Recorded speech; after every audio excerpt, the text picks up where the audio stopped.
Hey, everybody. On today's episode of the DLLS Dallas Stars Podcast, we are going to get into a rather, I think, passionate debate about the best player on the Dallas Stars. We also have the whole crew again on a Tuesday, and we will get into not only if Miro should be on his left, but a little college hockey.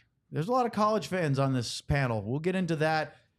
A notable Dallas Star has hung up his skates, and much, much more. That's today's podcast. But first, here's this.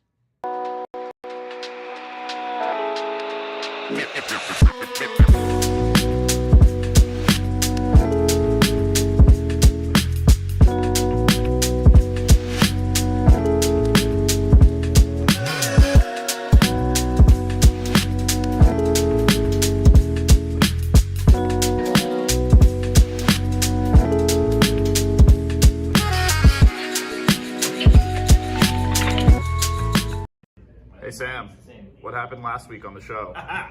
Who knows? Check it out.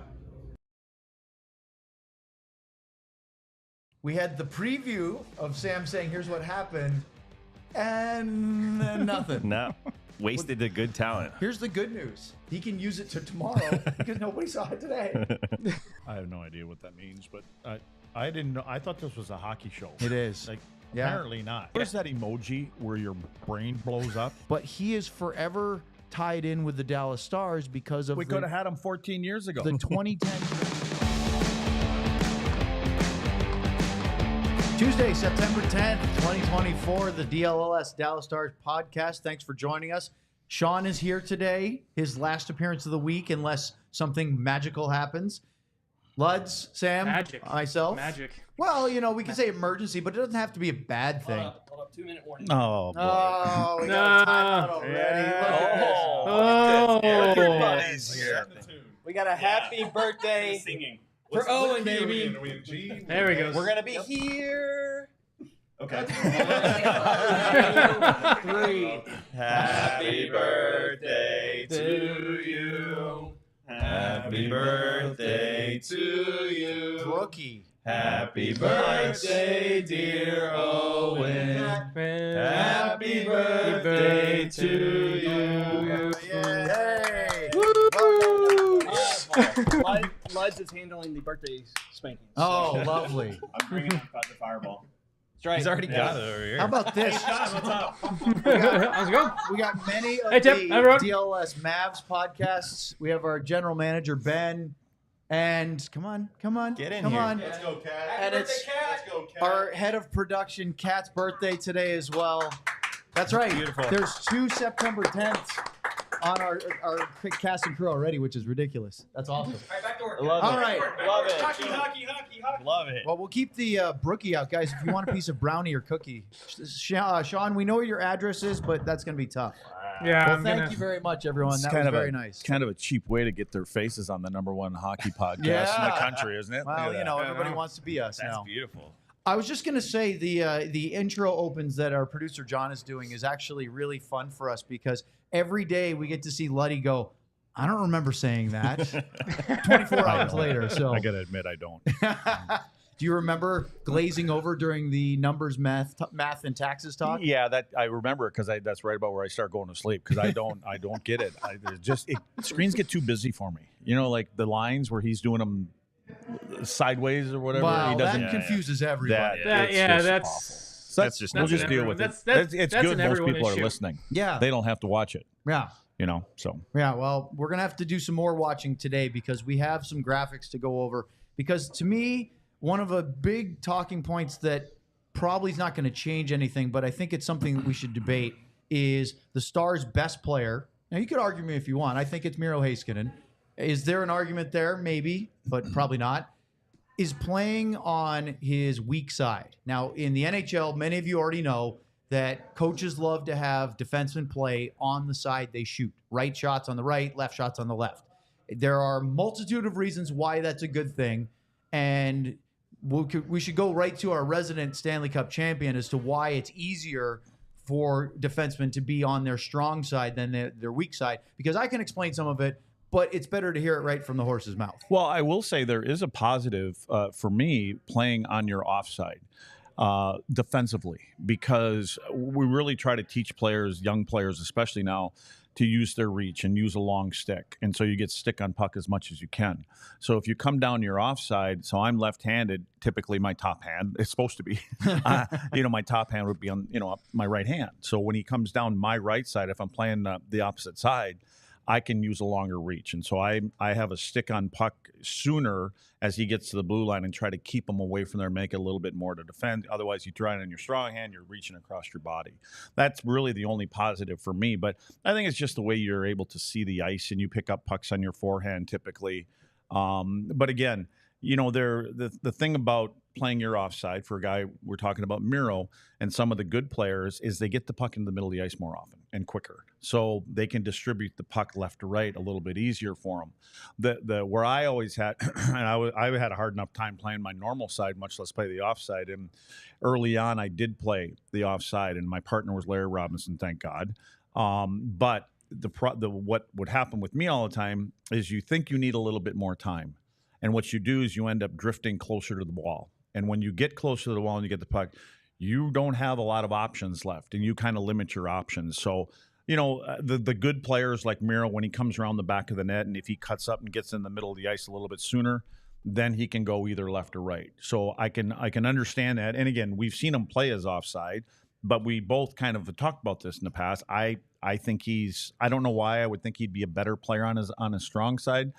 It's easier keeping pucks in the offensive zone that defensemen or people are trying to rim them out, and you're on your backhand. You don't have as much time on the offensive blue line. So I guess there's a lot of pros and cons to it, but I think if you can play your strong side, I think it's ideal. Is it harder? Let's use Miro as an example. Is it harder for him on the right to get a puck that's wrapped around the boards in the offensive zone, or to go back in his own end and try to regroup and set up a breakout? It would be puck setter. If he's on his offside and he's going back to the puck, he's on his forehand when he gets it coming around the wall. So, but then the other side of that is my back is to everything. I'm kind of facing, everybody's behind me, so he can come around the wall and he can keep it on his forehand. But I just think that I think you're just better off playing your strong side in those situations. But again, good players adjust and they adapt. So I'm telling you, there are some coaches that, and I've heard them say this, they wish all of their wingers could play the opposite sides, and mainly for pucks that are coming around, that they can come back, they can pick the puck up on their strong hand.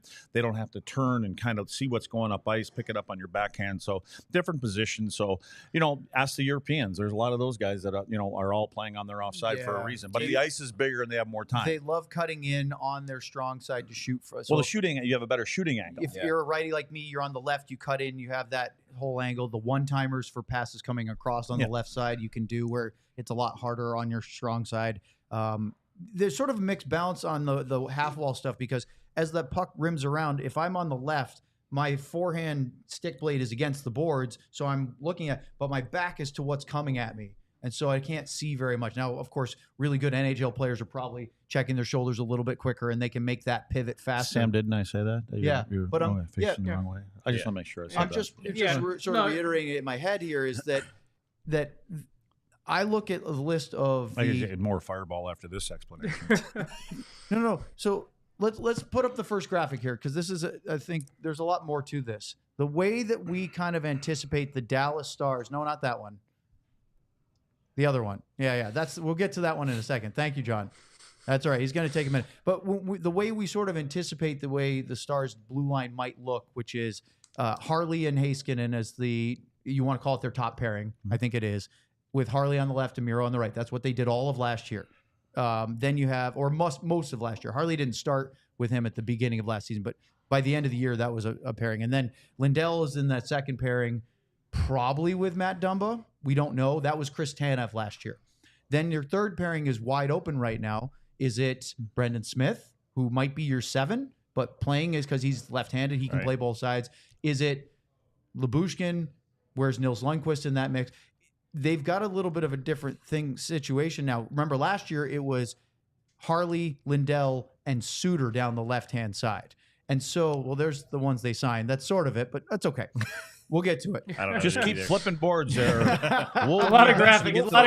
Might be in a different segment, John, but we'll get there. So we had this discussion, and I understand why Miro plays on his right. And I'm going to say that I think he should be on his left, and I don't think that's going to happen. I agree. But he's on his right because he is the best option on the right-hand side of the Dallas Stars right now, even though it's on his weak side. When you're a number one defenseman, you're a number one defenseman, left or right. But you're right. He's going to be right. I don't know. I mean, who knows? I mean, they've got a couple righties. Can they play the minutes? Can they play against top lines? I think it's all experimental right now. But I do think also that you're probably going to see that paired together to start the season, and they can play around with it.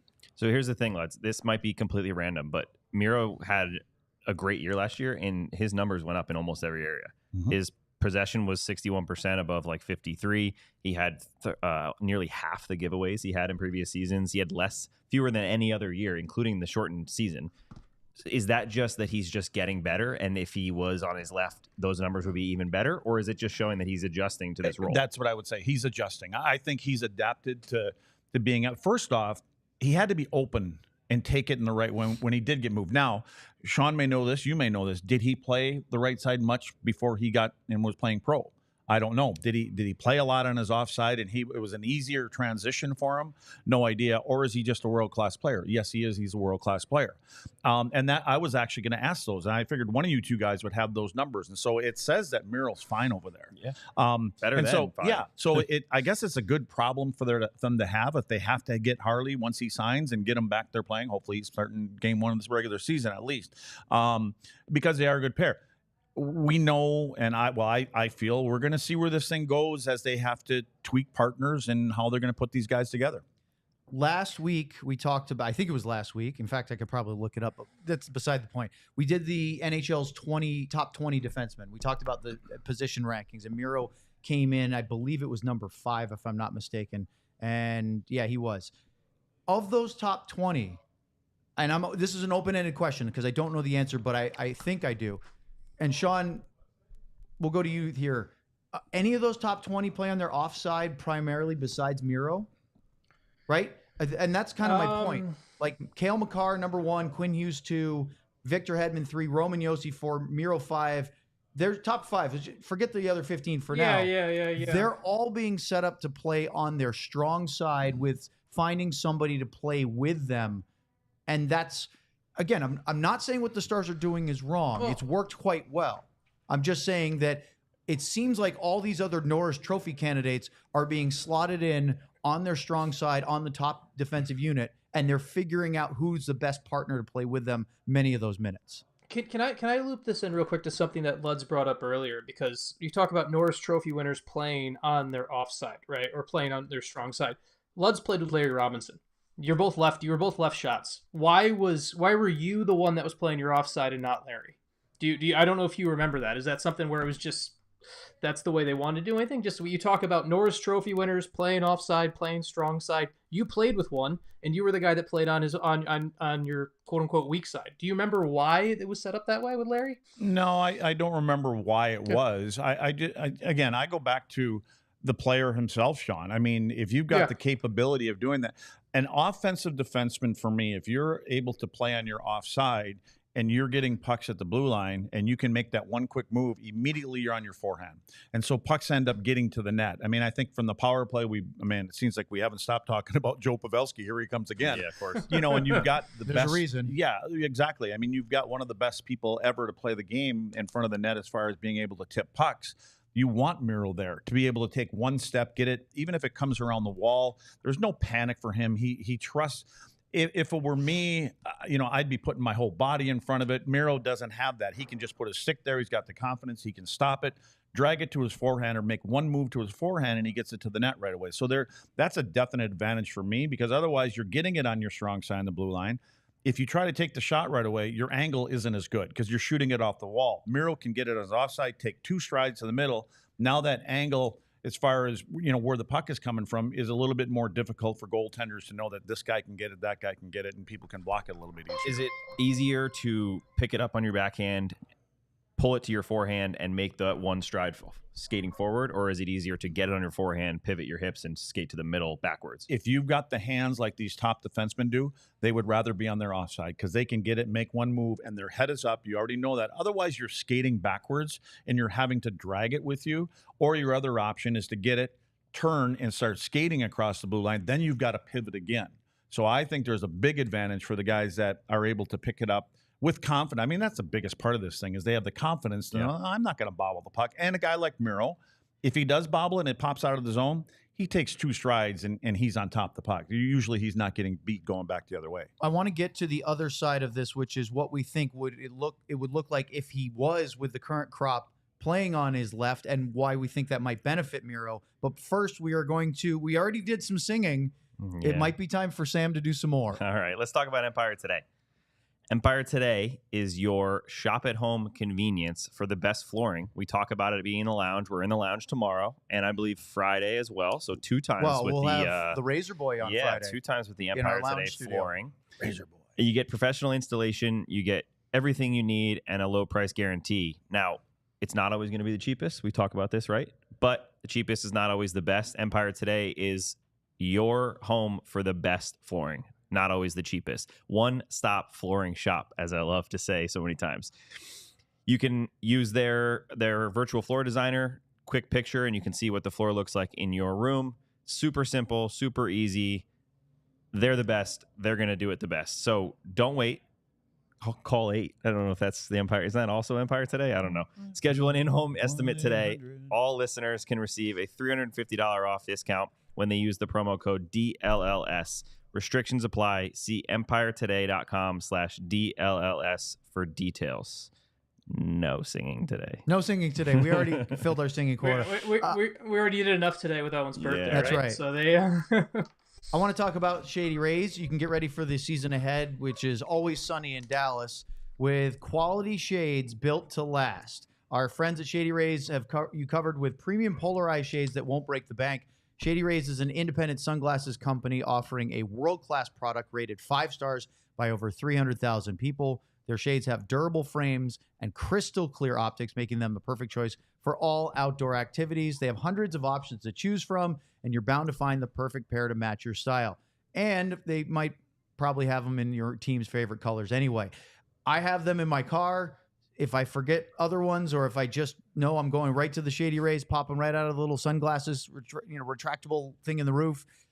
It's great. They're polarized. They reduce the glare off of other cars. Plus, I think a best part about it is if your shades ever go missing or take an unexpected hit, you don't have to sweat it. They have the most insane protection of all eyewear. Every pair is backed with the lost or broken replacements.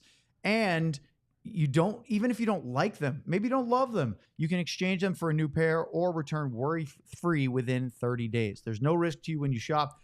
Their team has always had your back with personal and fast support.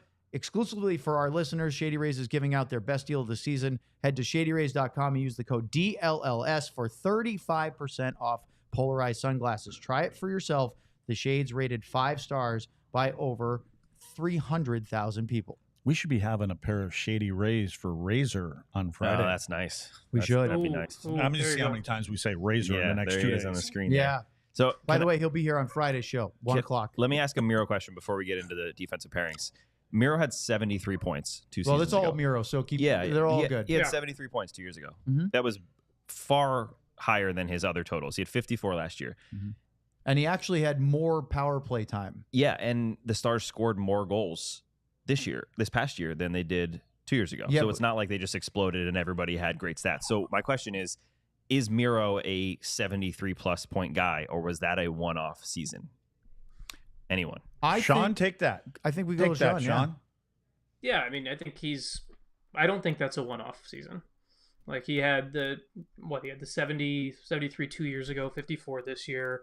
I mean, Jason Robertson went from 109 points 2 years ago to whatever he had last year. I think Miro should be a 70-point plus player, especially with running the Stars power play, the amount of time he plays. Like, I think that's both normal and realistic. He's a guy who he's never going to be the Cale Makar of the world, but if you're like this Stars team is better if Miro is where he's supposed to be offensively. And I think for me, and I'm curious of what your guys' thoughts are on this, like I saw Miro took a nice step in kind of his assertiveness offensively during that 22-23 season. It was something where it was like he saw a void and he stepped in. And one of the reasons that even the Stars let John Klingberg walk when they did was Jim Nill even told me this. It was part of it was we needed to give, like, it was kind of addition by subtraction. We needed to have someone out of the room who was always going to take up the air and the puck. So we now need, so Miro knows he can take it. And I think last year, just kind of the way he approached the game, we saw Miro step back a little bit to where he was before. It wasn't back to 21-22 type season or anything like that, but I think that's kind of one of the conversations from a Stars perspective. He's one of the best defensemen in the world, right? There's only so much you can tell him to do, but maybe one of the things that Pete DeBoer and his staff have with him is like, look, you can demand the puck more. You can be the guy more. You can do that. And that's the step for me is if Miro can keep it. Because I truly believe he can be a 70-point guy in normal season. I think that's realistic. So he played almost 60 seconds a game less last year than before. That was intentional. They were trying to keep him more rested. Now I think a lot of that time was special teams penalty killing because it was all penalty killing though. He didn't kill penalties. Right. Like he didn't kill penalties during the regular season. So that's not. That I don't count as I don't think those things correlate when it comes to offensive numbers. But look what happened by doing that, Sean. In the playoffs 2 years ago, he had 12 points in 19 games. He had a goal and 11 assists. Last year, in the same number of games, he played 19. He had 16 points, but he had 6 goals instead of 1. And I think that was closer to what he did in the bubble where he had 26 points in 27 games. We've seen Miro can take over a playoff series, can take over a game and be that. Miro, like one of his former teammates told me a couple years ago, we were watching practice and he dangled the guy and went in and scored just on some practice drill. And he said Miro could do that every time he had the puck, but he's too much of a team guy. That's not his mentality to just, puck hog and go and try to get his points. He's trying to make the team better. Well, let's throw up this graphic, John, because this is sort of a possibility of what it could look like if the Stars said, you know what, we're going to play him on his strong side. And it's Heiskanen. And again, take this with a grain of salt because this is just with the guys they have right now, and I could be completely wrong. But I had Miro Heiskanen playing with Matt Dumba on the top pairing, Harley with Lyubushkin, and Lindell with Lundqvist, and then Brendan Smith is your 7. Now, you could switch those. You could say Lyubushkin's. And Sean, you had a great piece that you put on our DLLS site, alldls.com today, where you said Lyubushkin is perfect as the third pairing defenseman. I wasn't necessarily trying to make that decision. I think the Stars would be really happy if Nils Lundqvist can get himself to a top 4 role. But, Luds, my big problem here is the 3 guys on your left, Heiskanen, Harley, and Lindell, and this goes back to what we were talking about why Miro has been playing on his right. If you think about your depth chart, the top 3 defensemen are all 3 guys on the left. Yeah. So, well, I like the balance of this because you have righty-lefty on 3 pairings. You want the guys that are going to play the most minutes to be playing the most minutes. And how do you do that if they're split over 3 pairings? You put Miro on the right and put Harley up there with them. And that's why they're doing that. I don't, we'll see. I don't know if Dumba's the right is a number 2 defenseman, right? I mean, you're putting that up there because lefty-righty. Honestly, I think Dumba might be perfect as the number 4 on the second pairing. Sean, do you think he's a number 2? Do I think he's a number 2? No, but I do think it's an experiment worth playing around with in the first 20 games or so, because I think if you truly believe there is something else Miro can do when he's fully on his left, I think it is worth at least experimenting with him playing with Dumba from time to time. I think it's a very situational thing. I don't want Matt Dumba playing 22, 23 minutes a night. You get I think you have to be smart in how you deploy it, but there are also things about Dumba's game that can fit really well with Miro, right? Dumba is very much a wild card. He's a guy who's going to be aggressive. He skates well enough to make up for some of his mistakes. He also he had that 1 year where he had 50 points, but that's an extreme outlier. He's not really an offensive puck-moving guy. He really is a guy who likes to defer to his teammate. There's a lot of things about the way he plays that if you put Miro on his left and you give it a try, I could see the chance where I talked about wanting Miro to be more assertive with the puck and take control of games. he does more of that. The reason I like to split Harley and Heiskanen in my mind is because I want to win 45 minutes a night knowing I've got Harley and Heiskanen on the ice for 45 minutes a night. That's the way I look at it. That was kind of the Klingberg and Yeah. Miro thing of having them playing 45 to 50 minutes. One of those guys is on the ice Yes. during that 50 minutes of the game. Yeah, and that's to me where I go from this, and that's where I look at the Dumba situation. Where is Matt Dumba? Should he be on a top pair in today's NHL? Probably not. But from figuring it out and seeing if it helps you unlock other parts of your lineup, I think it is worth the experiment. So that's the other thing that I just see that chart where Owen's talking about. Like, I don't know what Owen knows, but we don't know about like Nils Lundqvist bought like gift baskets for the coaching staff or something like that, because I have no idea. Like, I don't either. I like seeing him on that chart over Smith. I mean, if I see would you have Brendan Smith and have Lundqvist as your 7? I mean, I say that saying this is not. I'm not putting this on the sleeper app saying this is my starting group. Sean, I wanted to add one more thing and throw it at Luds, and because you and I've talked about this a lot.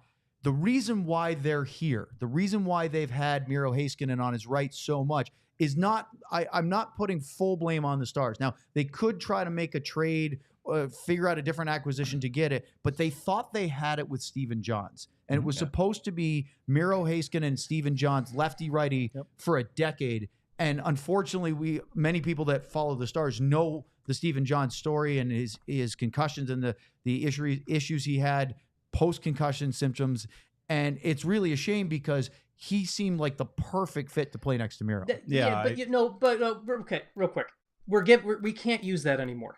We could have used it 2 years ago. Stephen Johns last played an NHL game in 2020. I'm just talking about why it was there in the first place. Oh, right? I know. I know, but we want to talk about excuses for it. Like we've in the past, it's been like, oh, they would have had this and they would have had that.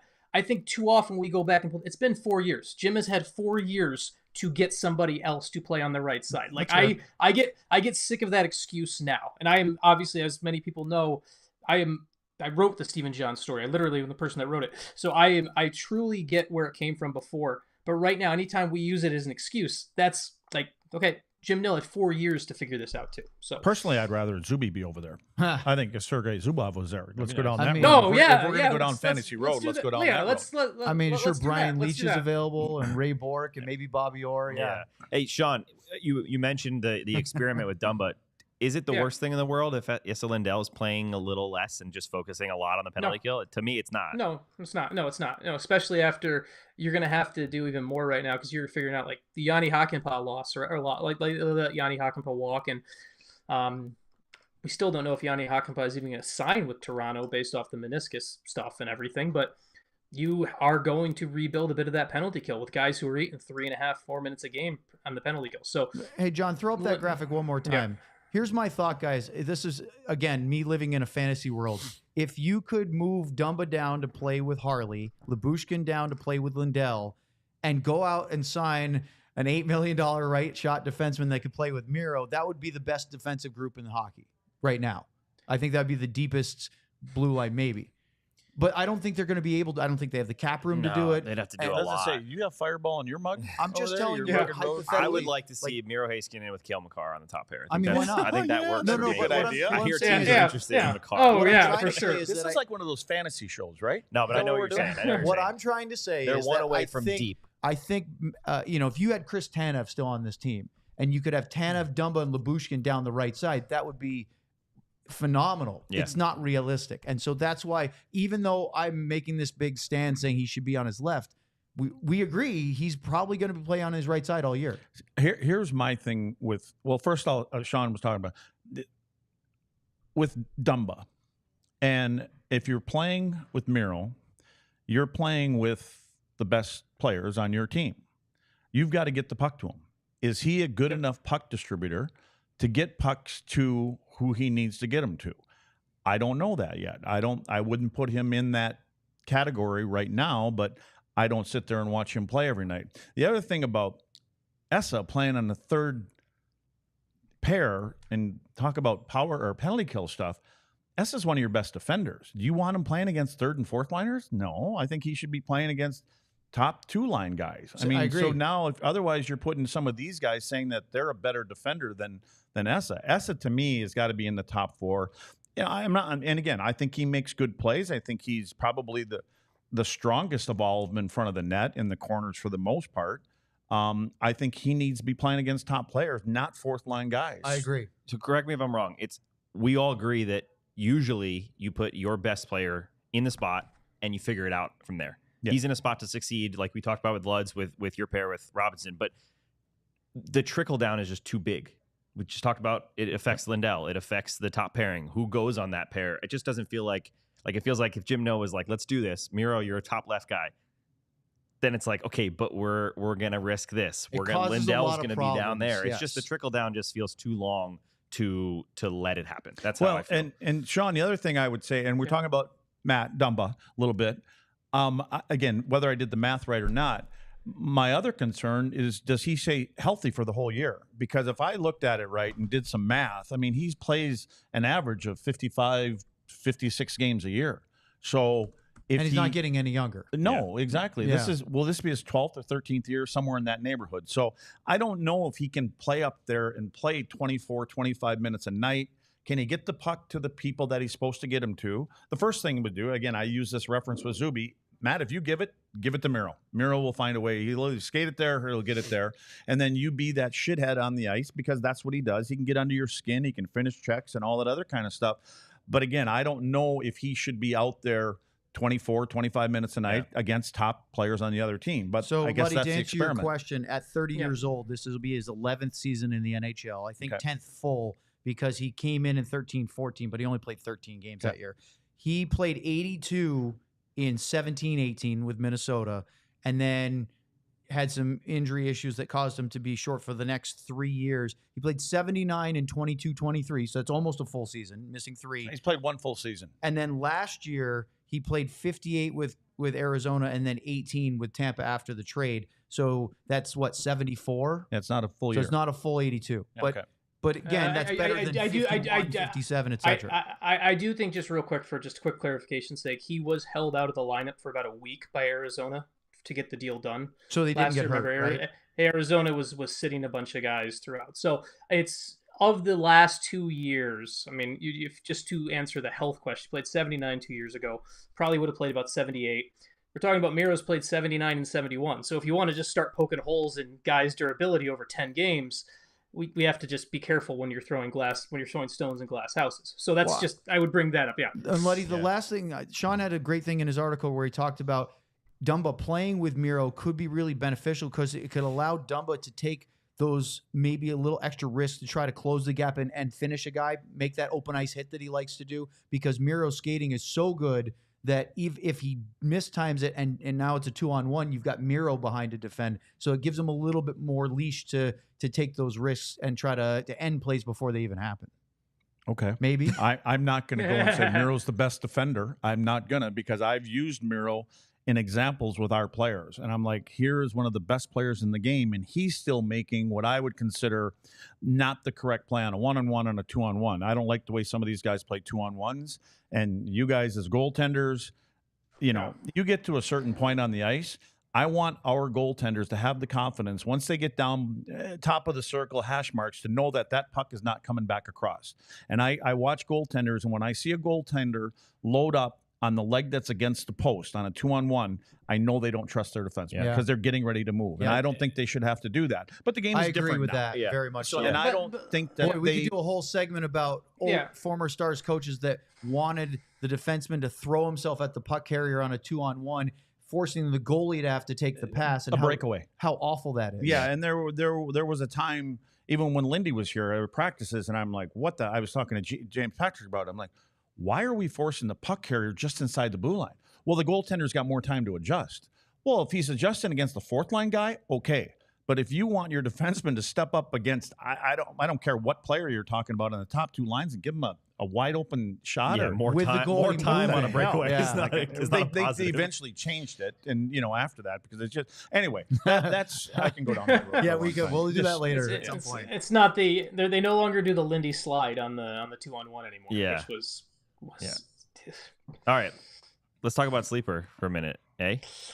Sleeper is the best for fantasy football, and not just for fantasy football, for all football and potentially hockey. Maybe Owen asked about this. We were not We have sure. to do some we are not investigating. sure if they have hockey We're or not making it yet. sound like we don't know which is true. They don't have hockey. We're getting the go ahead. You have a microphone. You're allowed to talk. I don't know. Am I Owen? Am I allowed to speak on this show? Who says that I'm the one that mets this I up? don't know. I feel like you've been a little territorial ever since there was a mic put in front of me today. Anyway, Dissension Sleeper. among the Wow. troops. Sleeper Wow. is. Sounds like our is- producer's a little sensitive to all the lunatic comments. Will you guys let me talk about Sleeper? No. I'm trying to talk about Sleeper here. I'm falling asleep. NFL season's underway. Aaron Rodgers threw for over half a yard last night. Oh, there was a football game last night. Did the Jets win? No, they did Ah, not. classic. He threw Wait, for 1 yard, though, unlike last year. If you listen to me yesterday, then you likely moved up a tax bracket because obviously I'm an expert. But we're on to week 2 now. Thursday Night Football this week. Sleeper's offering the same deal that they offered. Can Tua, not going to say his last name, throw for just 1 yard? Tongue of Iloa. Yeah, that's what I said.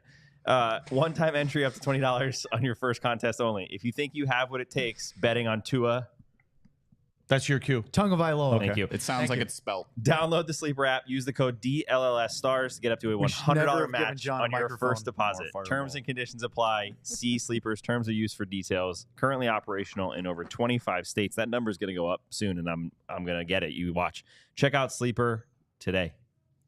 Did I win my game last night? I don't You know, know I what haven't happened. looked at the scoreboard. I Yes. figured that was encouraging enough for you, but based on the fact that the Jets lost, I'm guessing you did not. Okay, well, we're gonna have to see because next time I'm on the show, I'm gonna need you to tell me how my fantasy football team's doing. Well, I'm going to need you to have a little more buy-in. But I will tell you this. It's time for you, Sean, to talk about DLLS and some of the things we have coming up, including this weekend's coverage. I was wondering why I didn't get an email or a text with their ad read. I had a feeling something like this was gonna happen. So You should check out our show doc because it had you in nice highlighted yellow. I know, but I expect the. You have to text look at that more sometimes. than you look at your fantasy team. I do look at that more than my fantasy team. So, since Sam really liked it yesterday, what if I told you there was a space where there's wonderful sports conversation? You can talk about movies, you can talk about the Rangers, you can talk about the Cowboys, you can talk about the Mavericks, all with some of the biggest diehard fans in the Dallas area. That's right, it exists in the damn Discord. We talk about it on the show. Luds will never go there in person, but we bring it to him. You can be where we get stuff to bring to Luds. Exactly. The only way this works, though, Tell is me you how have you to get join. there. Exactly. You have to become a diehard, and you also get a great deal on merchandise. I believe you get a free T-shirt once a year or something like that. Yes, you See, do. we even got a Yes. See, we got a great graphic. Look at that. And you know what? On top of that, you get Oh, thanks, Sean. access. Yeah. On top of that, you get access. Now to we things opened the can like, of I worms. was You gave saying, him the green light Don't to jump give him in. the microphone. Yeah, It only yeah. just encourages. You also get access to like stories like mine today. We'll have great interviews with Sam. Sam will have great interviews with players. I will be up at the Traverse City Prospects Tournament this weekend. We'll have some exclusive stuff from there. That's why you become a diehard. Because what if I told you there's a wonderful place you can be, and we'll tell Luds all about it. Thank you, Sean. We're going to talk about Jordie Benn and some news on Nick Robertson in our Around the NHL segment. In our final one, don't forget, you can follow us on Twitter. I'm refusing to call it X because I'm old and crotchety about it. At DLLS_stars. Make sure you like and subscribe, whether you're watching this live on YouTube, watching it later, or listening on your favorite podcast streaming platform. But right now, I wanted to pose a question to you guys about the state of college hockey in the U.S. I'm talking about NCAA hockey, not the Canadian university system. It seems to me that there's a whole bunch of things we can talk about. The trend over the last maybe 10 to 15 years of the college ranks taking older players, not just 18, 19-year-olds when they come in as freshmen and working their way up, but having them mature more in other junior leagues and then taking them as 22, 23-year-olds. But to me, the big one is also this shift of NIL, which is not just affecting college football, but it's everything, and how it changes the entire college landscape. So I'll throw it up to the floor. Whoever wants to grab this. What's the state of college hockey, and particularly how it pertains to the NHL using that as one of their farm systems to sign players into the pros? Well, the big thing with college hockey right now. Yeah, the big thing with college hockey right now, and it's not even the NIL stuff; it's the transfer portal's changed everything. That's what I was trying to get at. With the portal. I'm sorry, I said that wrong. The transfer portal's changed everything. It's effectively turned smaller schools from non-power conferences into minor league teams for the top schools. Let's use like Matthew Wood, for example. Matthew Wood was a first-round pick for Nashville. Went to UConn as an 18-year-old, played at UConn as an 18 and 19-year-old, and did pretty well. UConn's the only place that was willing to give him playing time as an 18-year-old. That's why he picked there. Does pretty well, and now I believe I can't remember whether he went to Minnesota or Wisconsin, but basically then transferred to a Big Ten program. Those are two very different programs. Yeah. Minnesota. Sorry, I Wisconsin. feel like that was something Luddy would say. No, I think Yeah, I think it's Minnesota. Yeah, it's Minnesota. Okay, so yeah, it transferred to a Big Ten school after putting in time at a smaller school that was the only one that basically gave him a chance to play as an 18-year-old. We see it's changed the way how teams build out their goaltending depth in college hockey. The goalie, who I'm drawing a blank on his name right now, but the third goalie for the U.S. team at World Junior last year, the reason he went to the major junior route was because all of the college teams that were going to recruit him told him, well, instead we're waiting to see if a senior is going to enter the transfer portal.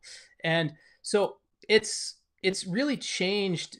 We see it in football. We see it in all these other sports. Hockey has a little bit of NIL money. I know I talked to an agent the other day who's just figured out like a small NIL deal, but it was only like $10,000 or something like that. And so it's the transfer portal's open. Sean, was it Jacob Fowler or was it Trey Augustine? No, it was the third string goalie. Jacob Fowler is goalie at goalie at BC. None of the above. So the third one was none of the above. Sam Hill. Yes, Sam Hillenbrand. He's OHL Barry Colts. Yeah, Barry Colts guy. Plays with plays with Emil Hemming and a couple other Stars prospects actually as well. So I'll go watch Barry play a little bit this year for that reason. The other thing about college hockey too, and this is the big collision point, is we're running into the eventual spot where will players who played in the CHL, the Canadian Hockey League, the Major Junior, get eligibility in the NCAA? And that's where we're getting closer to, because and it's not going to be the big names that make it happen. Essentially, at some point, and I've talked to a couple agents about this, someone who has played 4 years of CHL hockey is not going to have really a pro future. That's going to be the person who's going to file a lawsuit probably against the NCAA at some point and be like, I was an amateur. Why did I lose my status for this? So like college hockey is at a huge crossroads coming up. I'm going to let Sam talk right now so he can get us back on track. Yeah, no, I was just going to say the same thing. There is a lawsuit. Rylan Masterson filed a lawsuit. Thank you. Yeah. He played 2 exhibition games for Windsor Spitfires in 2022, and they're not allowing him to play college hockey. Exhibition preseason games. So that is something that's definitely going to happen. So college hockey players can currently receive NIL money, getting paid to play college hockey, but he has been deemed ineligible from playing college hockey because he was possibly under a paid contract for an exhibition game. And they don't technically pay either. They Right. give him like the money for expenses and things like that. But it's just the way they look at it is that because NHL teams can send guys down to CHL as well. And so that- like yeah. a draft pick technically can play. But so here's the question, Sean. They can do that, right? Let's say there's an NHL guy that can get pulled down to the CHL. But also NHL guys go and play in the World Juniors, and they allow these guys to play in the World Juniors and then go back to college too. So what the question is why? And I think that reason that is going to be answered is because there's no reason. I think that they should be allowed to. Yeah, the reason the NCAA looks at the CHL, the OHL, the Q, the W, the reason they look at them as pro leagues is because players on pro contracts can be assigned to play and work there. So when Logan Stankoven was playing for Kamloops, right, he was a Dallas Stars employee already. He was getting money from the Dallas Stars to play hockey already, and that's where he was doing his work, even though it was on the junior level and his contract eventually slid. So that's why the NCAA looks at these junior leagues as pro leagues, because part of the league has players who are paid to be there. And that is the space where there will be a lot of figuring out, and this whole future of college hockey and eligibility is going to be really interesting. I mean, hey, Lutz, what do you played at a major college program in North Dakota, a huge one. You won the national title twice. I think the college landscape has changed dramatically from when you played to this because of NIL, this transfer portal. Which one of those to you has a bigger impact in your mind? You know what?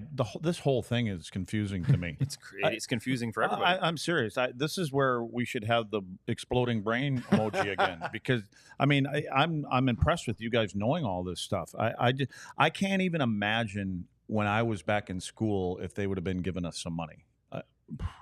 You know what I'm saying? Like, no bueno. Yeah. Like to give. I don't know what these players are doing. Do they have agents already in school that are taking care of their money for them, that are getting whether football or I would anything? assume. I don't know the answer for sure. I mean, do they have financial planners or? I think they technically have to use the term family advisor. But it's probably just an advisor. It's an agent. It's usually an agent has a family.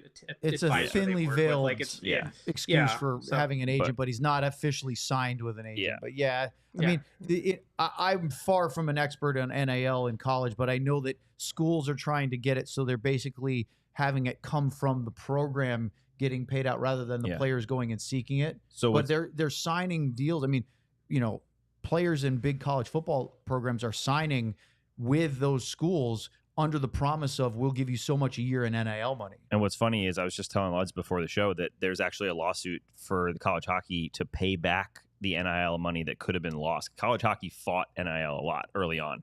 And so there's a lawsuit, $2.7 billion potentially in pay with a B to players who didn't make NIL money playing from 2016 to whenever NIL was actually installed a couple years ago.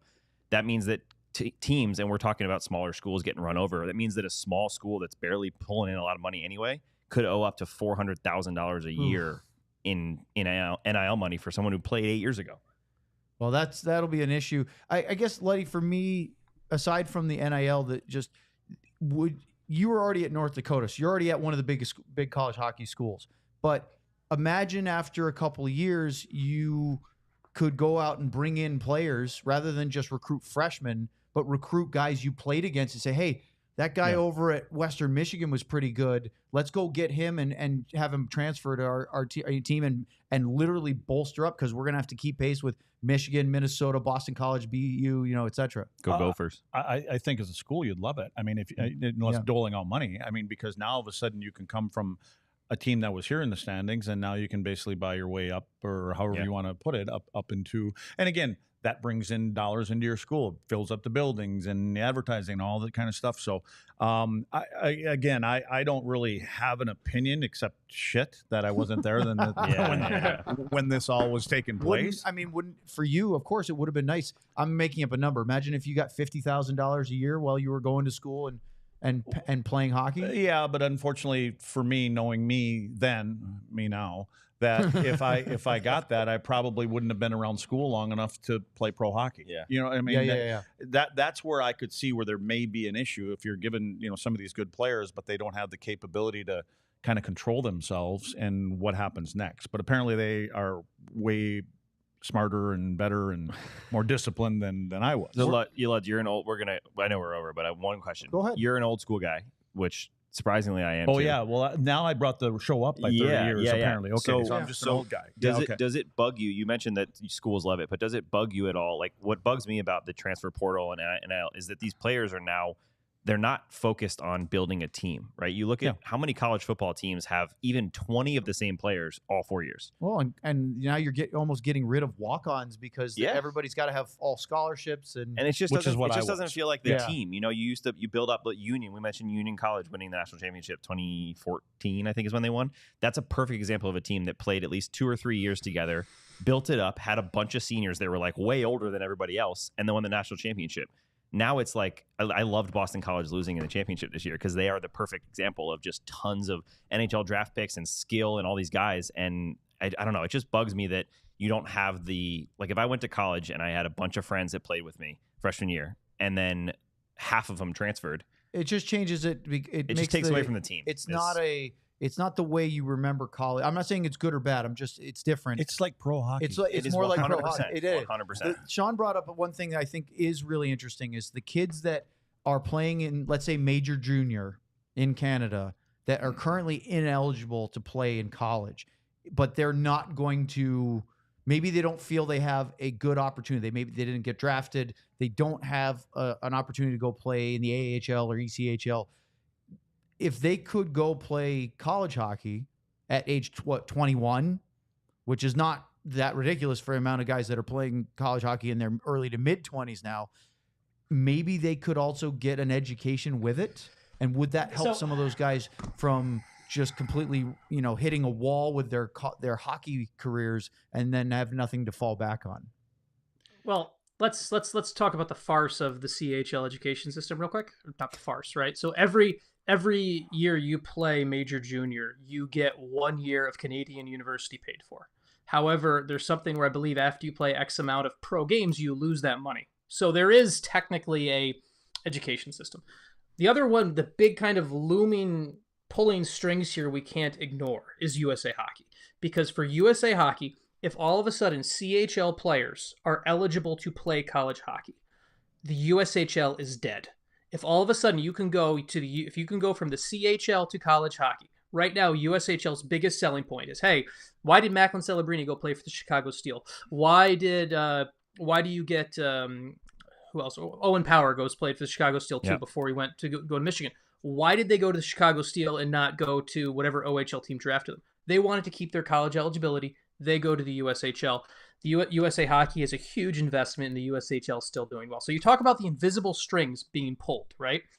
It's not just college hockey versus CHL. USA Hockey has 16 franchises in the USHL that are very valuable to them, that would instantly really could potentially just completely be tanked by all of a sudden, well, now college teams can just recruit from the CHL. So there's a lot of moving parts here. And one of the things I read that was important to that is you're also putting a 16, 17-year-old kid in a decision of, hey, do you ever want to maybe play Division I hockey? That's not a decision they should have to make, right? If they want to go play junior for their NHL development, they shouldn't have to also say, all right, if I'm going to play junior here, I can't play college hockey in 2 years if I decide I want to. It just doesn't feel like a decision. I couldn't imagine making that decision now, let alone being a 16, 17-year-old. If a player transfers, is he there? Can he transfer again the following year? So if he comes from, I don't care, D3 school and comes to Minnesota, and he's there for his sophomore year and he's getting some jing for it, right? Can he decide at the end of that year, I want to go someplace else? Or is it's the same as football, right, kind of a contract? It's the same as football, isn't it? Yeah. Where it used to be where you transferred D1 to D1 in any sport. You had to sit out a year. It's not anymore. Right. So now you're saying that you if can he's go play 4 years at different schools. If he's an elite player, You can transfer he could every year, transfer I think. every year and Correct. go to a national championship caliber team. And people they are. just have to buy them.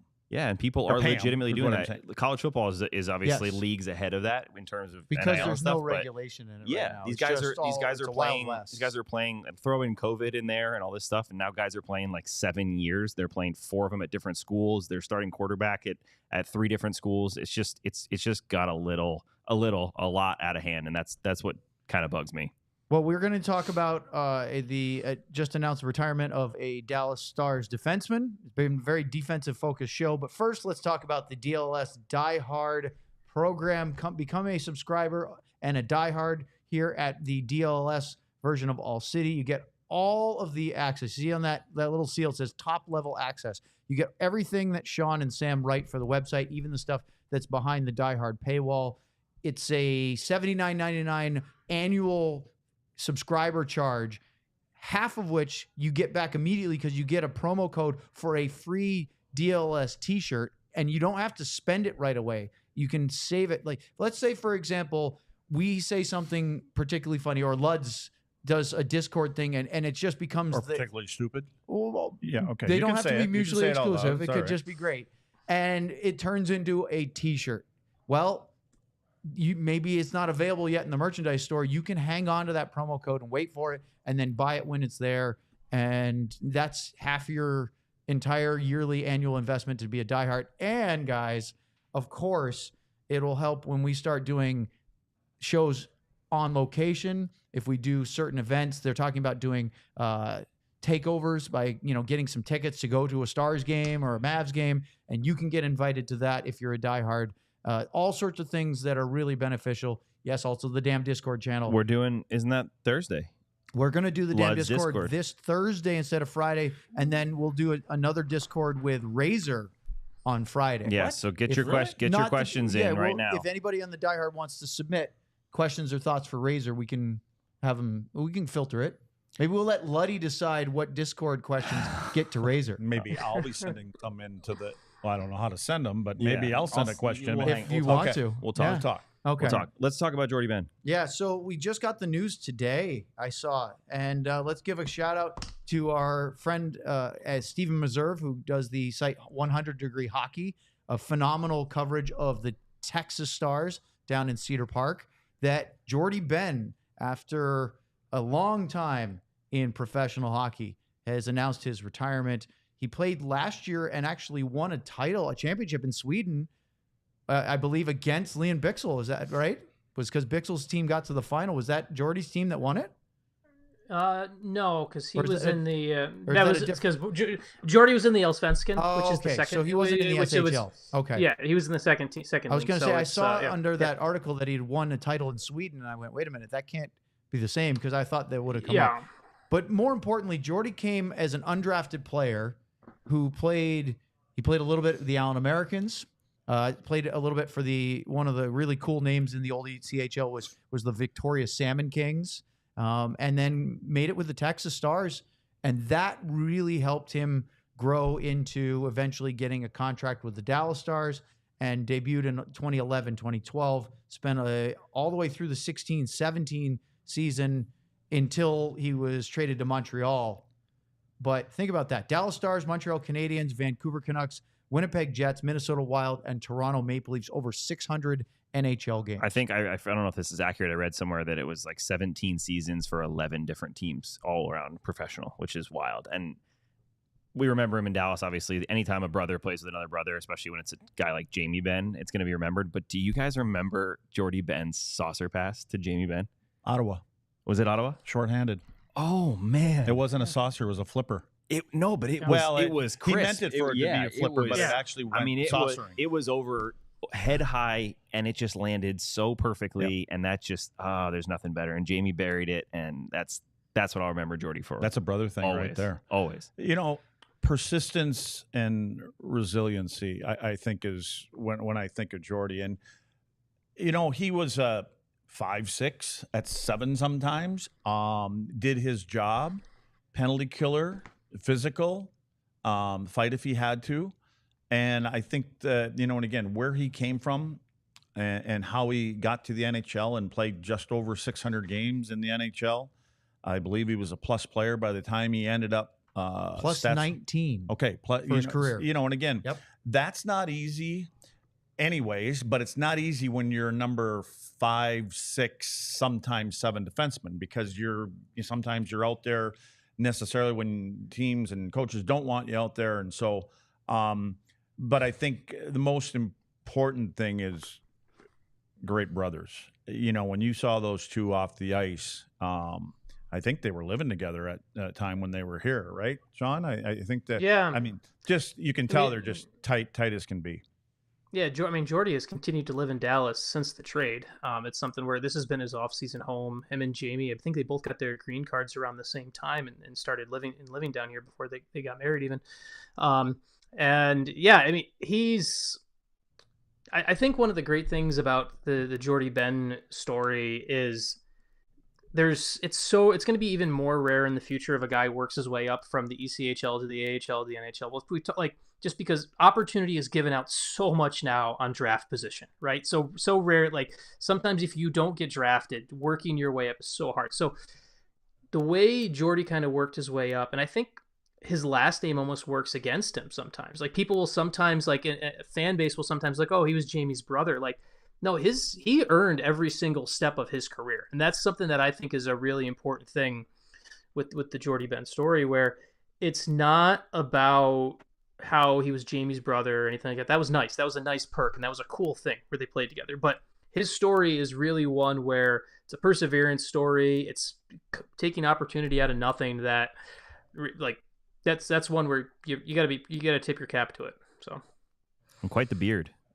Yeah, that's who's the guy that compared right here? It was Yukon Cornelius. I just sent it to John. I'm not sure if we can get it pulled up in that much time, but probably not. From what's he from? It's not from Rudolph. From the other one, right? Claymation Christmas cartoons back in. What's the name of that one? Yeah, God, that is from years Rudolph. and years That's ago. that's from Rudolph. Yeah, It's from That's Rudolph. Yukon Okay, Corn- the actual, yeah. like, Sing claymation silk. one. Yeah, Yeah. Sing What, silk. did you guys silk, not have silk- lives outside of this? How do you know Did this you stuff? ever You see didn't watch Rudolph? This like the your Red-Nosed era Reindeer? we're talking about. I don't know. 1940s? When you were I didn't growing watch up. cartoons. Christmas? I watched like prison You didn't watch shows. like a Christmas show Huh? with your family? I watched like shows like Cops and Were you on watching Christmas? Cops when you were like 6 years old? Oh, I was living it. That explains so many things. You know?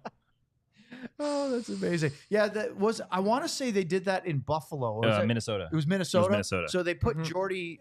They put a picture of There it Yukon is. Cornelius Nice Yep, work, yep. John. on the jumbotron Beauty. at XL Energy Center, and then Jordie next to him, and it was. I mean, Mhm. It's pretty close. and he even had Yeah. a good sense of humor about it too. yeah, it's pretty close. It's funny because they can grow some beards, the Ben brothers, when they want to. Yeah, they can. Sometimes Jamie gets real scraggly, but Jordie had it. Jamie can do whatever he wants. He does, and he does. He Yes. does. And he does. You know, the other thing, though, about Jordie, and not just Jordie, the 6'7" defensemen, they are special people, especially the ones that they're special teammates, I should say. They know that they're not always in the lineup, but they're always the positive guys at practice, after games, during games. They're some of the best guys to go out with because they've found a way to accept their roles, and I think they're a delight for management to deal with too, and coaches. Mhm. You know, because there's times when you're kind of not forced, but maybe the GM wants a certain guy to play, or maybe the contract says the guy's got to play over somebody, and they just deal with that kind of that scenario. So and that was Jordie, and there's a reason. How many teams you say he played for? 11 professional teams. Or Okay. professional, sorry, 11 professional. Yeah, and so let's not think about that he got moved from those teams. It's more about those teams saying, we want a guy like that in our Yeah. locker room. We have some young guys around. We think he'd be a good mentor for them and, get through the process and days and things like that. So it just says a lot about It's the person. Joel Hanley. Right? Exactly. I mean, that's a Yeah. perfect Oh, yeah, example. no, He was It's Yeah. he was here for, I mean, how many for so long and just constantly just ready. And And there was at anytime a point they last put year, him I in think there. I was kind of hoping he was still here. Well, Yeah. there was a point in Yeah. going into the playoffs There when you some go. injuries happened Yeah. where you Yeah. were sitting there going, and it was before you knew that Alex Petrovic was going to step up and play the way he did. You go, boy, we could really How use come Joel we're not Hanley talking right about now. him? We at all? should talk about Joel Hanley. wanna talk about him? Mostly so we can look at his kid play golf. Have you seen his kid? Oh my God, This is, yeah, This that- is courtesy this- of my this- girlfriend. yeah. Thank you, Katie. She watches all the players' Instagrams and everything. His kid is like No. Okay. already an So unbelievable golfer. You need to find that video. Okay, done. Get it to John. We'll show it on our show tomorrow if we can. It's And crazy. We can see that he's a savant. It's wild. Playing Yo, golf. this kid's gonna play like pro golf. Like Yeah. like Joel hit he hits a golf ball better than all And four he's like- of us. he's like, what, and 4? he's- I believe yeah, like he is. It's incredible. So We'll find yeah, it. Well, buy congratulations, future Jordie. stock in Hanley. Congrats to Jordie on a Sleeper. tremendous Big time professional sleeper. career. Honestly, I got to know Jordie in the AHL first. I was with the Texas Stars. He was there. He was an awesome teammate, good guy to work with. I remember one time he got called up to the NHL team, and it was the Dallas Stars were not playing well at the time. I think Glenn Gulletson was the coach, and they were having a tough time, and he got sent back down, and the Texas Stars were first place and playing extremely well. And I That was remember when Rope and them were still there, or was that no, before that? no, way This is before that. Yeah. It was when Jack Campbell and Christopher Nilstorp Okay. were our goalies in the AHL. And I asked Jordie, I said, was it tough to get sent down? He goes, I obviously love to be there. It's the NHL, but I'm having more fun here because we're winning. And, some guys could be sulky, and that's fine. Nobody likes getting sent down from the NHL to the minors, but that to me was the ultimate, wow, he loves this group. He loves this team. He's happy to be here. He still wants to be in the NHL, but he was okay because he saw what a great situation the Texas Stars were. And I always thought that was a great part of him. So, Yeah. Excellent. all right, let's put a career. bow on it. Thanks for the brookie, the cookie brownie. And don't forget, we'll be back tomorrow without Sean, but we'll still be here as Luddy, Sam, for Sean today, myself. We continue talking Dallas Stars hockey. Victory Plus drops tomorrow afternoon. We're going to have Sam cover the event, which is after our broadcast.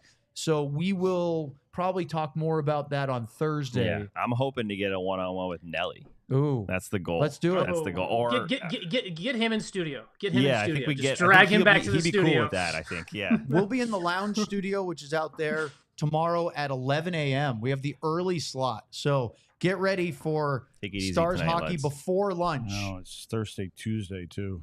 Thursday, Tuesday. Thursday. There you Tuesday. go. You thought it was Thursday, but No, I guess no, it's no. Tuesday as For our well. producer John Anderson and for all the guys here, thanks so much for joining us. We will see you tomorrow here on the DLLS Dallas Stars Podcast. So long, everyone. We all silly like the mayor.